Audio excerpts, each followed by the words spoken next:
Okay, let's say it straight today. If your team doesn't feel responsible for the outcome, it doesn't matter how many systems you build. Your business is always going to feel fragile.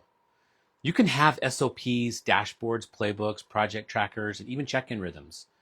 But if your people don't take real ownership that shows up in how they think, how they act, even how they lead, the structure is going to crack the moment that you're not in the room. So this is step 9 of empowerment design, creating independent accountability.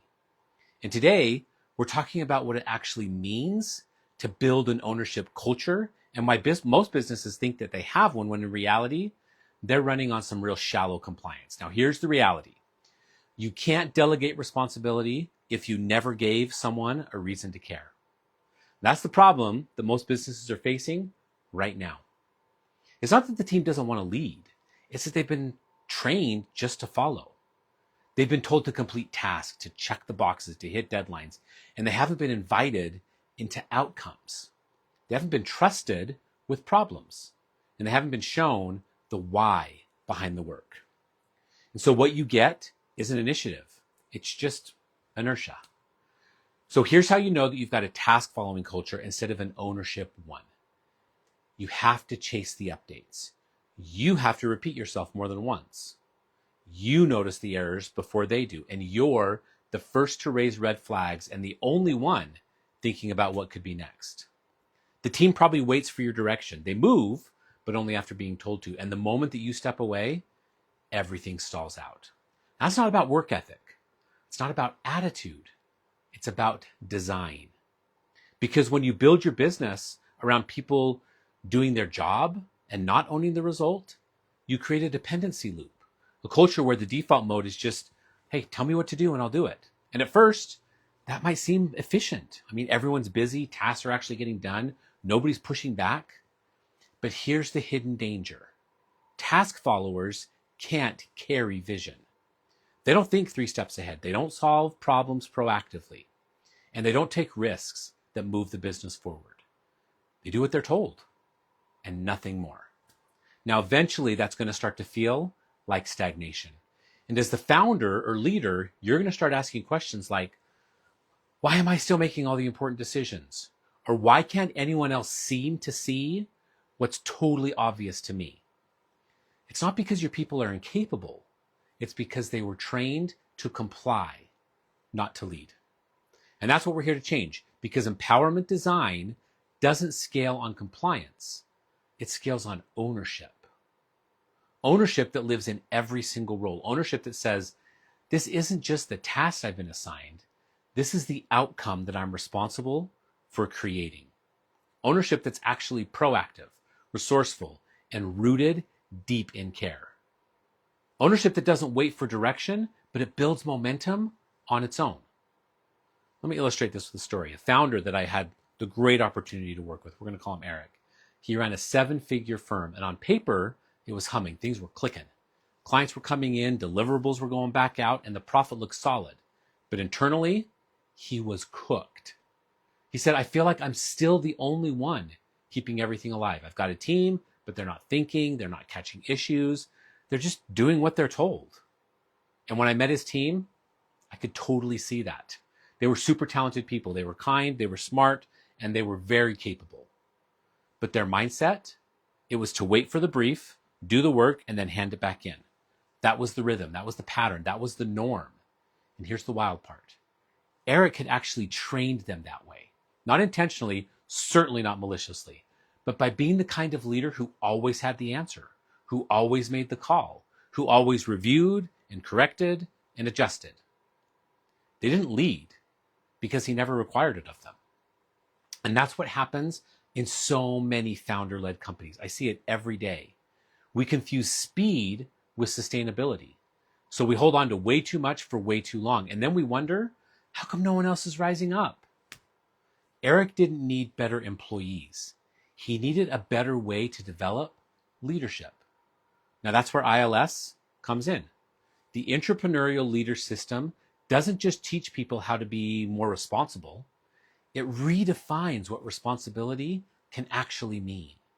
It says ownership isn't just about being the one in charge. It's about being the one who shows up like it really matters. Not because they're afraid of the boss, but because they believe that it's theirs to steward. And when you activate that kind of mindset, oh my gosh, everything changes. Let's get back to Eric. We walked his team through the 4 currents: visionary wave, steady stream, dynamic current, and reflective tide. And we helped each person see where they led best, not just what they do, but how they naturally drive value and influence culture. Then we made one big move. We shifted accountability from top down to inside out. Every team member was now responsible, not just for completing the task, they always kept that, but they were now responsible for reporting the outcome that it created. If a deadline got missed, they didn't just say, it didn't get done. They shared what was impacted, how they responded, and what they do differently next time. If a process was broken, they didn't wait for the ops lead to notice it. They logged it, they flagged it, and they brought a suggestion to fix it. If a client was unhappy, they didn't deflect. They didn't escalate immediately. They listened, and then they named the gap, and they owned the next step. Now, within 30 days, energy totally changed. Eric said, I'm having conversations I've never had before. People are thinking like owners. My friends, that's ownership culture. It's not about perfection. It's not about hustle. It's about identity. Because ownership doesn't show up just because you post your company values in the break room. You can do that, but it really shows up when you teach people how to connect their role to the ripple that it can create. It shows up when you invite people to the story of the business, not just the instruction manual. And it shows up when you stop rewarding compliance, start recognizing courage. Do you want to know the fastest way to kill ownership? Overcorrect every single mistake. Micromanage every single decision and control every single step of the process. Ownership always dies in overfunctioning, and it always shrinks under micromanagement. It's going to disappear in environments where feedback feels like failure and silence is the only safe answer for people. But when you make space for ownership, when you say things like, I want you to lead this, not just finish it. When you say stuff like, here's the outcome, how you get there is up to you. Let's work on it together. That's when people surprise you. That's when entrepreneurs rise. Now, let me make this practical for you today. If you've got a team that's stuck in task mode, here's a great place to start. Pull them out of the task list and into the why. Reconnect the dots between what they're doing and what it's actually driving. And then say it plainly. Here's why this matters. Here's the ripple it creates. And here's what happens when it's done with intention versus when it's just checked off. Then shift your questions. Stop asking stuff like, did you get it done? And start asking, what outcome did it create? Or what surprised you? Or even, what would you change next time? That's how you get people to lead. Not by demanding more effort, by teaching them how to own the result. And if you're afraid that doing this in your organization will make things messier before they get better, you're 100% right. It will. Ownership always starts messy. Because when people start owning their lane, they'll also start seeing the friction in it. They'll notice where they've been left out of decisions, and they're going to fill the gaps in communication, and they're going to bump up against unclear expectations. And when they do, that gives you a choice. You can shut it down immediately, or you can lean in. You can say, this isn't working. Let's just go back to what we've always been doing. Or you can say, great, now we're in leadership. Let's work through this together. Ownership isn't efficient, it's empowering. And the businesses that build real accountability into their culture, they don't just move faster, they move smarter. Because now you're not the only one solving problems. You're not the only one catching the breakdowns. And you're certainly not the only one that's driving momentum. You've got a team that doesn't wait for permission. They take the lead because they believe the business is partly theirs to build. My friends, that's empowerment design. That's what ILS is unlocking for companies all over the place right now. And if you want it in your business, it just starts with a decision to stop hiring doers and start developing leaders, a decision to stop overfunctioning and start building some trust, a decision to stop holding all the accountability at the top and start distributing it across the entire team. Because distributed accountability is how you build a business that breathes, not a business that grinds, not a business that burns out its very best people, and not a business that falls apart when a founder has to take a breath.